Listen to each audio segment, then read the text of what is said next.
دنیا میں کچھ لوگ پائے جاتے ہیں جن کو دہریے کہا جاتا ہے، اللہ تعالیٰ کے معاذ اللہ وہ وجود کے منکر ہیں۔ امام جعفر صادق رحمۃ اللہ علیہ آپ دریا کے کنارے کھڑے تھے تو ایک دہریے سے ملاقات ہو گئی۔ وہ کہنے لگا ساری کائنات خود بخود بن گئی ہے، آج ذاتی طور پہ انسان پیدا ہو گیا ہے، پھر اس نے کچھ اپنی ضروریات کے لیے معاذ اللہ سارا کچھ تھوڑا تھوڑا کر کے بنا لیا ہے۔ تو سیدنا امام جعفر صادق رضی اللہ تعالیٰ عنہ فرمانے لگے چھوڑ یار، میں تجھے ایک بات بتاتا ہوں، ابھی کچھ دنوں کی بات ہے، میں یہاں کھڑا تھا تو خود بخود ایک درخت کٹ کے آیا ہے، خود بخود اس کے حصے بکھرے ہوئے ہیں اور خود بخود ایک کشتی بن گئی ہے اور خود بخود وہ دریا میں تیرنے لگ گئی ہے۔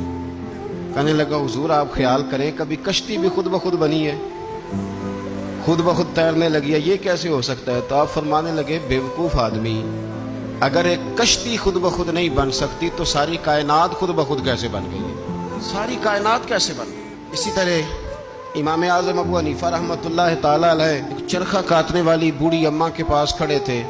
جو ہمارے پرانے بزرگ بوڑھے تھے ان کا یقین بڑا پختہ تھا۔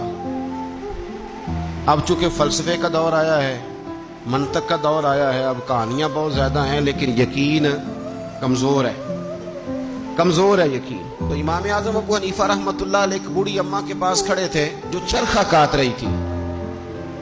تو امام صاحب رحمۃ اللہ علیہ اس سے فرمانے لگے کہ بوڑھی تو نے چرخہ ہی کاٹا ہے یا رب کو بھی پہچانا ہے؟ تو اماں کہنے لگی امام صاحب رب تو ہے۔ آپ نے فرمایا اس کی دلیل؟ کہنے لگی میرا چرخہ، اللہ کے ہونے کی دلیل میرا چرخہ۔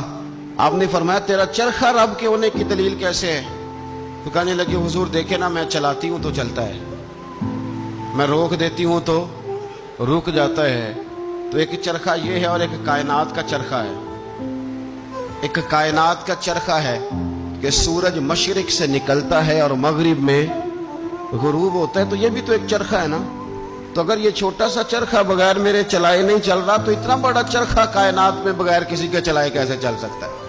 تو امام صاحب رحمۃ اللہ علیہ فرمانے لگے اچھا چل تیری بات سمجھ میں آ گئی، بوڑھی سے باتیں کر رہے ہیں پیار کی۔ فرمانے لگے اچھا یہ بتا کہ اللہ ایک ہے کہ دو؟ کہنے لگے جی ایک ہی ہے۔ فرمایا دلیل؟ کہنے لگی میرا چرخہ، دلیل میرا۔ فرمایا وہ کیسے؟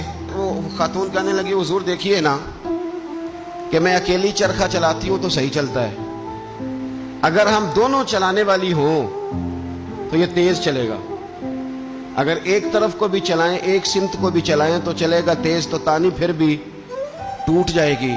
اور اگر ہم دونوں کا ہو گیا اختلاف، ایک کہے کہ میں نے اس طرح چلانا ہے اور دوسری کہے کہ میں نے اس طرح چلانا ہے، تو پھر بھی چرخہ چل سکتا نہیں۔ لہذا میرا چرخہ چلانا بتاتا ہے کہ کائنات کا چرخہ چلانے والا بھی ایک ہی ہے، دو موجود۔ یہ دیکھیں بزرگ کیسے سمجھاتے ہیں۔